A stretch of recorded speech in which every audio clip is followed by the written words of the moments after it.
Question number 9 में आपको दिया हुआ है rank the following in order the increase the value of equilibrium constant, और इसमें आपको देखना है हाइड्रेशन। ठीक है, हाइड्रेशन किस हिसाब से हम लोग देखना है, स्मॉलेस्ट वैल्यू से फर्स्ट वैल्यू की तरफ हमें निकालना है, मतलब इंक्रीजिंग ऑर्डर हमें इसमें देखना है। ठीक है, सबसे पहले यदि हम लोग इसमें देखें तो जो इक्विलिब्रियम कांस्टेंट है इसका कौन सा फॉर्म स्टेबल है उसके बेसिस पे देखेंगे। मतलब यदि हम इसका इनॉल फॉर्म बनाएं तो इनॉल फॉर्म बनाने पे यदि हम लोग इसका देखें तो ये इनॉल फॉर्म बनता है इसका, ये हो गया आपका इनॉल फॉर्म। ठीक है, यदि इसका इनॉल फॉर्म बनाए तो इस तरीके से बनेगा, ये इनॉल फॉर्म हो गया इसका। और यदि इसका इनॉल फॉर्म बनाए तो इस तरीके से बनेगा CH3 CCH3 CH3।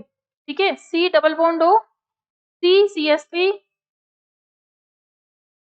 CH3 और CH3।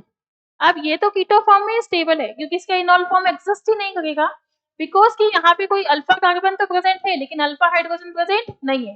तो माइग्रेशन किसके बेसिस पे करवाएंगे, हालांकि sp3 कार्बन भी है लेकिन अल्फा हाइड्रोजन जो कि माइग्रेशन हो सकता है वो पॉसिबल नहीं है। तो यहाँ पे migration of hydrogen he possible नहीं है, तो हाइड्रेशन की जो रेट है वो क्या होगी, इसमें सबसे कम होगी। ठीक है, तो इसमें जो 3 वाला कंपाउंड है उसकी तो सबसे स्लो रेट होनी चाहिए।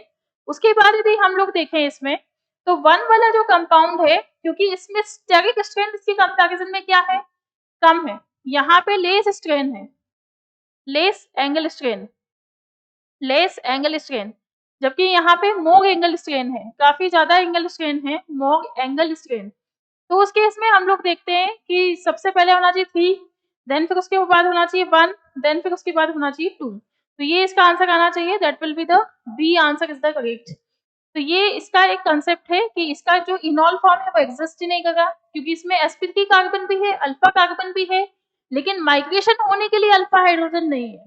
ठीक है, दूसरा यदि हम लोग इसमें देखें तो इसमें काफी ज्यादा एंगल स्ट्रेन हमें देखने के लिए मिल रहा है, लेकिन यहाँ पे ये जो रिंग है ये क्या है, ये नॉन एरोमेटिक, तो ये भी है नॉन एरोमेटिक, ये भी इनॉल फॉर्म में, लेकिन यहाँ स्ट्रेन जो है वो क्या है, लेस, और यहाँ पे काफी ज्यादा स्ट्रेन है। तो सबसे ज्यादा जो स्टेबिलिटी होगी वो किसकी होगी, 2 वाले की, उसके बाद 1 वाले की, फिर 3 वाले। ठीक है,